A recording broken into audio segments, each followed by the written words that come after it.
Hola, ¿qué tal? Hoy quisiera abordar algunos puntos que nos permitan explicar o entender un poema. Me parece que esta palabra de explicar no es muy exacta, porque en los poemas hay emociones, básicamente sentimientos, y muchas veces estas emociones y estos sentimientos no son muy sencillos de explicar. Hay que considerar que si hablamos de estos temas de emociones y sentimientos, hay muchos matices. Los sentimientos pueden ser positivos o negativos, y la relación que establecemos con las personas hace que esos sentimientos cambien. Las emociones también varían según diferentes circunstancias, y estos puntos hay que tomarlos en cuenta si queremos explicar o hablar o tratar de entender lo que un poema expresa. Pero bueno, de cualquier manera, por el hecho de que los poemas se construyen a partir de palabras y las palabras refieren aspectos de la realidad, en ese sentido y en esa medida podemos hablar de explicar o tratar de escribir, exponer o referirnos a los temas o a los asuntos o a las emociones y a los sentimientos que podemos encontrar en un poema. En primer lugar, yo les sugeriría que trataran de buscar palabras, lo que se llaman palabras claves, que son algunos términos, algunas expresiones, algunas frases incluso, que nos pueden permitir saber de qué habla el poema. La repetición, el hecho de que esas palabras, no la palabra propiamente, sino lo que esa palabra expresa, nos permite definir el tema. Repetir significados, repetir referencias de diferente naturaleza son las que nos podrían ayudar a explicar y entender el poema. Entonces, el primer punto, como les digo, sería buscar palabras clave, las palabras que nos ayuden a definir con claridad el tema o el sentimiento o la emoción y la manera como este tema o este asunto o esa emoción trata de comunicarse. Enseguida, como segundo punto, sugeriría que tratáramos de identificar, que tratáramos de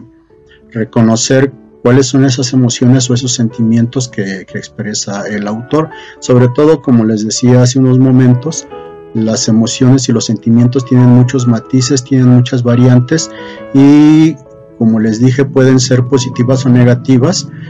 y estos son detalles que hay que considerar. Por una parte tenemos esa emoción o sentimiento o ese tema que el autor desarrolla o que expresa, pero también por otra parte nosotros como lectores involucramos nuestras propias emociones y nuestros sentimientos. En este sentido, nuestras propias vivencias, nuestras experiencias, la manera como nosotros percibimos nuestro entorno, cómo nos relacionamos con las personas, las emociones y los sentimientos que nos genera esta relación, la cercanía o la lejanía, los afectos, todo eso también hay que tratar de buscarlo en el poema. O sea, el poema no es nada más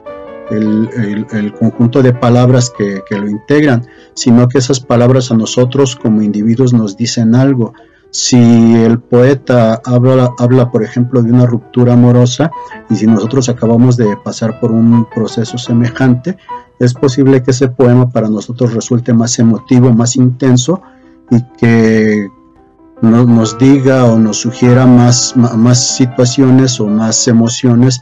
que si nosotros no estuviéramos pasando por esa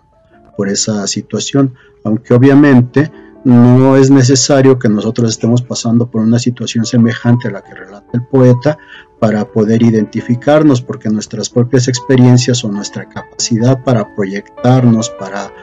imaginar, para, digamos, ponernos en la piel de los otros o tratar de sentir como los otros sienten, tratar de entender la postura o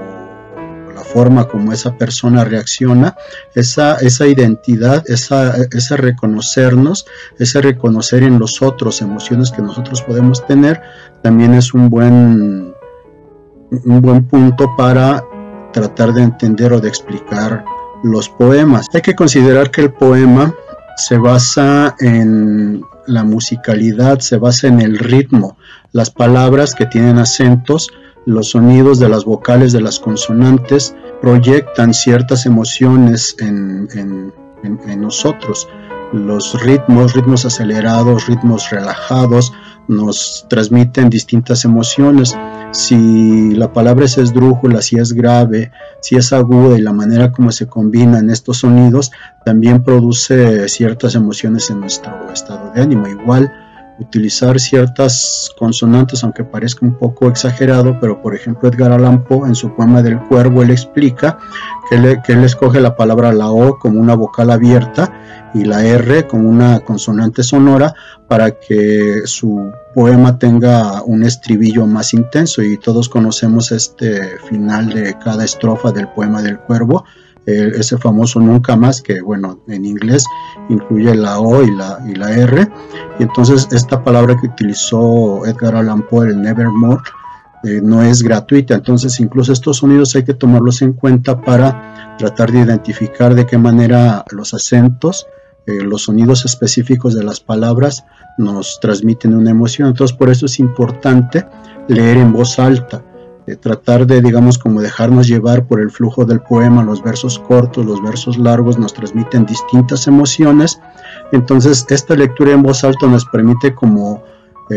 compenetrarnos o interiorizar los sonidos, la musicalidad de las palabras, y esta musicalidad también va acorde con el tema. Si uno domina algún instrumento musical, si uno tiene esa habilidad musical, pues también ayuda mucho para la comprensión del poema y para, digamos, disfrutarlo más, musicalizarlo o tratar de encontrarle, digamos, la base rítmica o musical del texto para que eso nos dé una percepción más intensa del poema. Y otro detalle que yo les sugiero para entender o para profundizar un poquito más en los poemas es tratar de visualizarlos. Por ejemplo, un pintor, Gustavo Doré, hizo muchos grabados por ejemplo, para El Cuervo, precisamente, de Edgar Allan Poe, Biblia, El Quijote y otros libros fueron ilustrados por Gustavo Doré. Entonces, digamos, es como la manera visual como este artista plástico percibió la lectura. Entonces también una buena sugerencia es que nosotros tratemos de visualizar y recuperar con imágenes, ya sea que nosotros mismos las elaboremos, si nos gusta el dibujo, si nos gusta la pintura, o que busquemos diferentes imágenes que nos sugiera el poema. Y bueno, ahora que vivimos en esta etapa tan visual, podemos nosotros por diferentes medios, por videos, por animaciones, por incluso eso que está tan de moda en las redes sociales, esos emojis o emoticones, podemos tomarlos también como referencia para explicar los poemas. En otro video posterior voy a tratar de tomar un poema en particular y tratar de explicarlo con diferentes recursos, no nada más los que les estoy sugiriendo en este momento, sino otros de los que podemos echar mano a partir del comentario de textos.